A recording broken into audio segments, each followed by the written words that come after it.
Dwór już teraz nieistniejący. Kiedyś był strumień, teraz już nie ma, wysechł. Wsiąkło w ziemię i przepadło. No zobacz, tutaj jest jakiś próg, jakieś schody. Widziałeś? Gdzieś się po tych schodach wchodziło, do czegoś, no. Moczy, moczy, tuza, moczy, moczy, ma. Moczy, moczy, tuza, moczy, moczy, ma. Jaryłówka leży na grzbiecie, na morenie. Teren jest ukształtowany absolutnie fantastycznie. Ja sobie imaginuję, jak lodowiec pchał te olbrzymie ilości ziemi, to się robił tutaj taki wał. Z tamtej strony od szosy jest dziura, jest dół, jest nisko i z tej strony tak samo. Wieś Chomontowce podobnie jest usytuowana. I na tym grzbiecie jest wieś.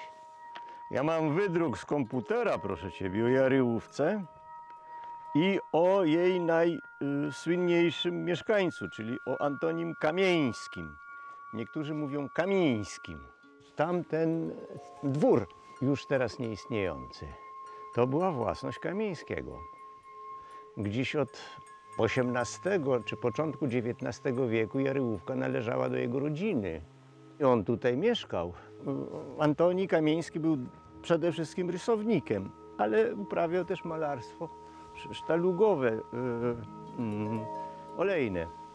To również pisarz, autor powieści, jakieś zapiski lekarza ze szpitala wariatów przez Y pisane. Pobyt w Białowieży udokumentowany rysunkami. Kumpel Elizy Orzeszkowej. Wymieniali się listami, korespondowali. Ona po obejrzeniu jego obrazu pod tytułem Anastazja napisała książeczkę pod takim tytułem. On się bardzo przejął, a ponieważ stąd do Grodna było niedaleko, to niewykluczone, że bywali. Znaczy on pewnie bywał u niej, bo ona była mało mobilna. To baba, która lubiła siedzieć w miejscu, nie ruszać się. Raz się wybrała do Drezna, do Kraszewskiego, ale akurat okazało się, że Kraszewskiego nie ma. No i wróciła jak pobita, no i zdegustowana. A Kamieński to był neurastenik z problemami psychicznymi. Typowy artysta tamtego czasu. On nie lubił wsi. To był artysta miasta, Paryża. Nie cierpiał, no po prostu.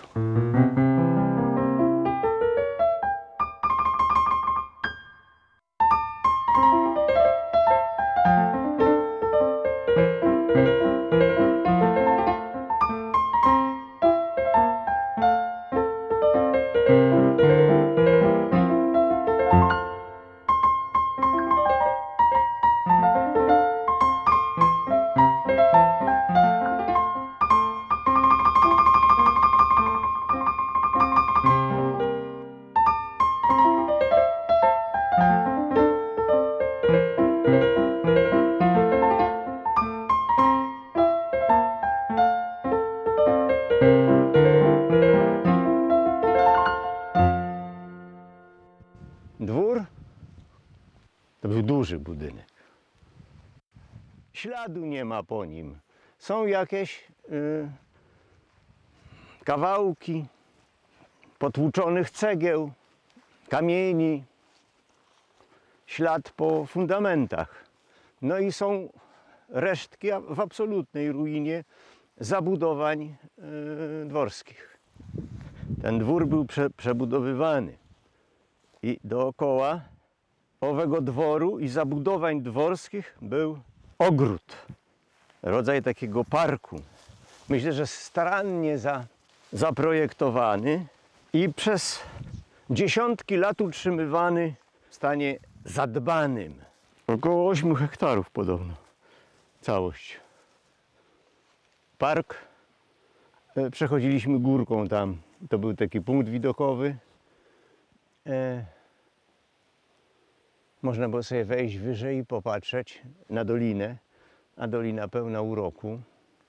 Jak to wyglądało w czasach, kiedy żyło, kiedy pełniło swoje funkcje użytkowe. Po tym, co tutaj widać, to trudno sobie wyobrazić. No, nie mam pojęcia. Tu był dwór. Natomiast tu były zabudowania okołodworskie. Ale wróćmy do dworu. Właśnie się zbliżamy do tego miejsca, w którym stał. Tu w dole najprawdopodobniej był staw. Rzeka, strumień w zasadzie był, który wysechł. Może też melioracja. Nie wiem co. Trudno powiedzieć. W każdym razie Władek, kiedy żył, twierdził, że w czasach, kiedy był chłopcem, czyli lata późne 50. i 60. Jesienią robiło się tam rozlewisko, zimą woda zamarzała i dzieci z okolicy miały używanie na tym lodzie, a potem to wszystko gdzieś wsiąkło w ziemię i przepadło. To są resztki dworu. Tyle.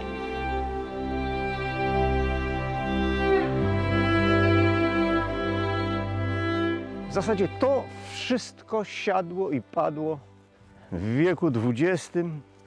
Tereny zajęli najpierw Niemcy, potem się wycofali. W 1939 roku przyszli Rosjanie i robili swoje porządki. Oni tutaj zaczęli te swoje bolszewickie teorie głosić. Posłuch, proszę ciebie, znaleźli wśród miejscowych. Otóż właściciele tego majątku, rodzice i zdaje się, że ich córka, zostali zamordowani przez sąsiadów z okolicznej, z wsi niedaleko, z Chomontowiec. Przyszli w nocy i zabili. Panów zabili, pamieszczników dałoli. Raczej taki, wiesz, rabunkowo-ideologiczny. Proletariat teraz rządzi, a nie panowie.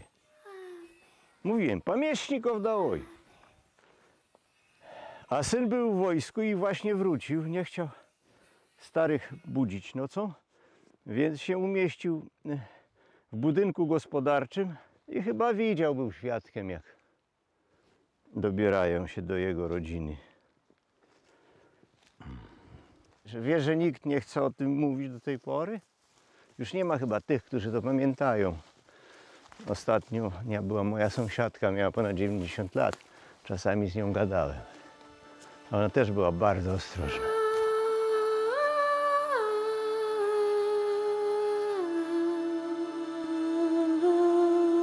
To są podobno drzewa, którymi obsadzono park. Tamta topola miała 9 metrów w obwodzie, a tylko jakiś kikut sterczy. Cały dzień ją ścinali panowie. Jak upadła, to u mnie w chacie, proszę ciebie, się stół zatrząsł.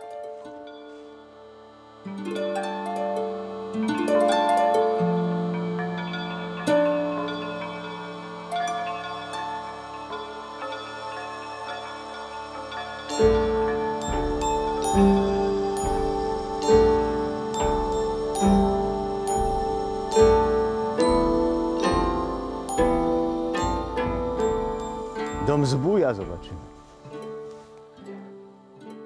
Tu był dach, wejście do środka, w środku było jakieś siano, kanapa stała. Kuba był mały, przychodziliśmy. Bajki pisałem wtedy dla Kuby. Trzeba było jakoś wymyślić, kto może w takiej ruinie mieszkać. Normalny człowiek nie, ale zbój owszem. Więc się Kuba pytał, a jak my tam przyjdziemy, to zbój będzie? Ja mówię, nie, najprawdopodobniej zbój zbójuje gdzieś po okolicy chodzi i zajmuje się swoim niecnym rzemiosłem.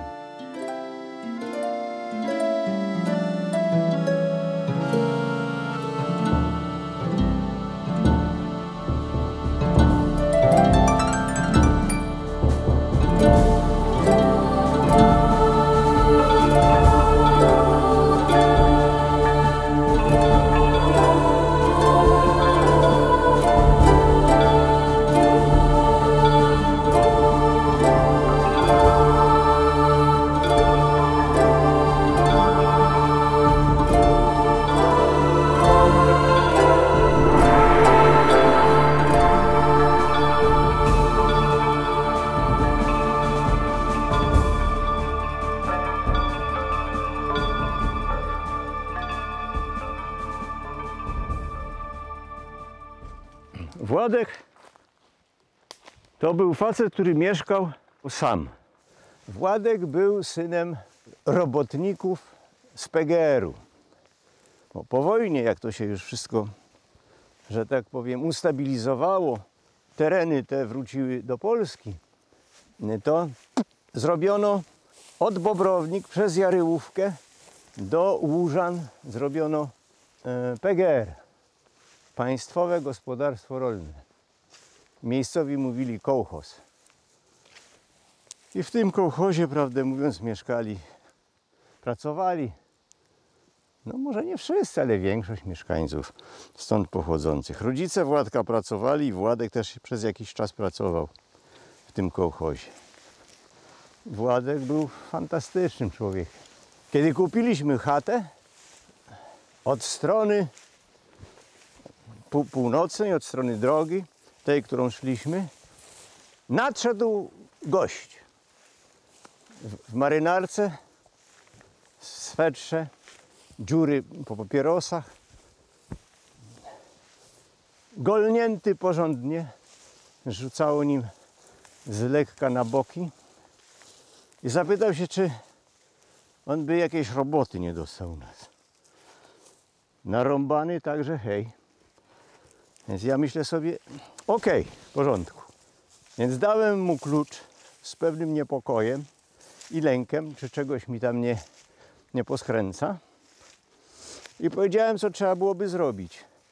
Przyjechaliśmy za tydzień i ku mojemu zdziwieniu wszystko to, co miał zrobić, zrobił jeszcze więcej i inteligentnie. Wiedział co. No myślę sobie nieźle. Zapłaciłem mu chyba trochę mało wtedy. No ale potem starałem się to jakoś nadrabiać. No i został Władek. Do końca swoich dni. Przez całe te lata nigdy mi nic nie zginęło. No, wódeczkę czasami wypił, jak zostało, albo ciastka wyżarł z pudełka, chociaż było zamknięte, wiesz, tak. Władek, a co z ciastkami? A on mi, myszy zjadły. No jak to? Zdjęły pokrywę, wyżarły ciastka i pokrywę położyły z powrotem? A on mi, no mądry pan, to i myszy inteligentne. Nie chciał przejść na ty, to znaczy on do mnie mówił proszę pana, natomiast kiedy ja próbowałem do niego proszę pana, to się obrażał. Trzeba było mówić Władek. Czy miał Władek duszę chłopa pańszczyźnianego. Ale powtarzam, to był bardzo dobry człowiek.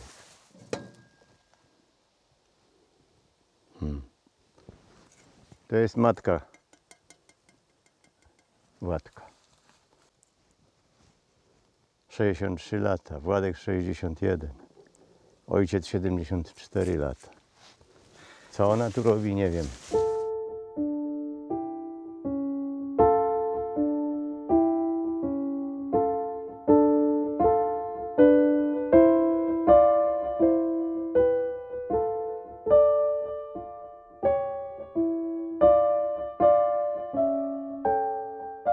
Przechodzimy obok budynku, który już wisi w powietrzu.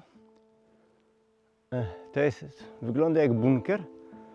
Tutaj z tego, co Władek mi mówił, wiem, że Straż Graniczna, która się tutaj usytuowała, trzymała paliwo. Tu. W tym bunkrze. No popatrz. Kawał, proszę ciebie, kawał budowli, no. Co tu było? Pojęcia nie mam. To jest historia w ruinie. No zobacz, tutaj jest jakiś próg, jakieś schody. Widziałeś? Gdzieś się po tych schodach wchodziło do czegoś. No. Jak to przetrwało wojnę, nie wiem, ale przetrwało. Tu gdzieś była też strzelnica. Już, proszę ciebie, jak teren przejęła Straż Graniczna. Po 1948 roku, bo do 1948 roku to było radzieckie. Na południu, w takim pasie przygranicznym, tam gdzie były odwierty i ropa naftowa, to przyłączono tamten teren do Republiki Ukraińskiej, a Polsce oddano, żeby było sprawiedliwie i porządnie, nieużytki i dzikie strony tutaj właśnie na północy, gdzie nie było niczego, nie mówiąc o bogactwach jakichkolwiek. I tak Jaryłówka, Chomontowce, Bobrowniki wróciły do Polski. Ta strażnica zdaje się, że chyba w tym dworze się usytuowała. Natomiast w latach 50. zbudowano im oddzielny budynek. To jest właśnie ten budynek z roku, zdaje się, 56. I tutaj podobno było 4 rodziny pograniczników. Na dole to było około 50 metrów i górki po 40 parę metrów. 4 mieszkania. Tam był jakiś odpływ, jakieś szambo jeszcze. Przyzwoicie zupełnie. Jak długo oni tutaj mieszkali, nie wiem.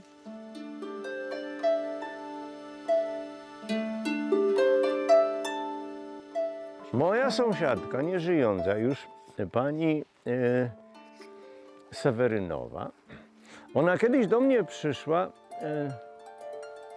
z jakimiś receptami, lekami, zbliżała się do 90. Bardzo ją lubiłem, bo mieliśmy tutaj takie ładne relacje. Kiedyś kogut jej przeskoczył przez płot do nas i tutaj go goniliśmy. Skoczył na babcię Sewerynową i ją podrapał po twarzy. No. Kiedyś wyszła przed chatę. Ja zamówiłem majstra, żeby mi płot zrobił, bo nie było płotu. No. Więc oni tutaj kopali, wylewali fundament i babcia Sewerynowa tak wyszła, patrzy, ja też wyszedłem i babcia Sewerynowa mówi: to pan też kopie? A my, jak to też kopie? No. I ona mi opowiedziała, że tu przed wojną, ona była przedwojenna, mniej więcej gdzie jest mały domek, była żydowska karczma. W 1935 roku facet, właściciel, się, że tak powiem, wyprowadził. Ja tak sobie myślę, jak to? To znaczy co, inni też kopali? Jeśli Żyd wyjechał w 1935 roku, to on nie musiał niczego zakopywać. Nie musiał, no. Ale tutaj tak w okolicy się mówiło, że no, kopię. To znaczy szukam tego, no wiadomo czego, no. Knajpa została, że tak powiem, chyba zrównana z ziemią, rozebrana. Nie mam zielonego pojęcia, co się z tym stało. Nie wiem nawet, czy ta historia jest prawdziwa. Nie wiem. Zarósł teraz kompletnie kurhan. Kiedyś go było widać bardzo dobrze z mojej działki. Pamiętam, że kiedyś tutaj był Kamil Sipowicz z Korą. Ja im pokazywałem okolice. To pokazywałem Korze ten kurhan. Podobno jaćwieski i podobno nieruszany, w co nie bardzo mi się chce wierzyć. Przyjeżdżali, ale Władek dzwonił do Straży Granicznej i oni przepędzali po prostu. Przepędzali tych odkrywców.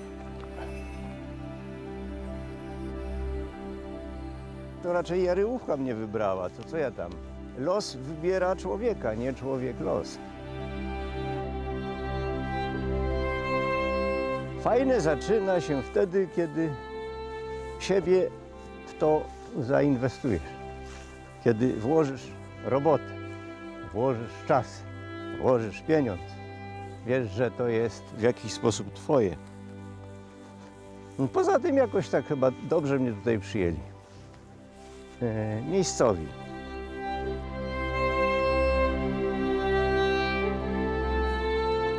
Jak skończyłem remont, to sobie wymyśliliśmy z Władkiem, że zrobimy parapetówkę, wieś niewielka i zaprosimy wieś.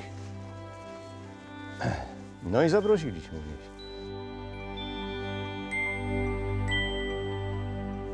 Jak już wszyscy się, że tak powiem, zabawili, pojedli, popili, bo nie żałowaliśmy niczego, to pani Piwkowa zaczęła śpiewać. A potem rzuciła takie, proszę ciebie, hasło i czekała na odzew. Przyjmujemy Kamińskiego do wsi. No i wszyscy, proszę ciebie, przyjęli mnie do wsi. No i jestem Jaryłówczanin. No, jestem wiejski.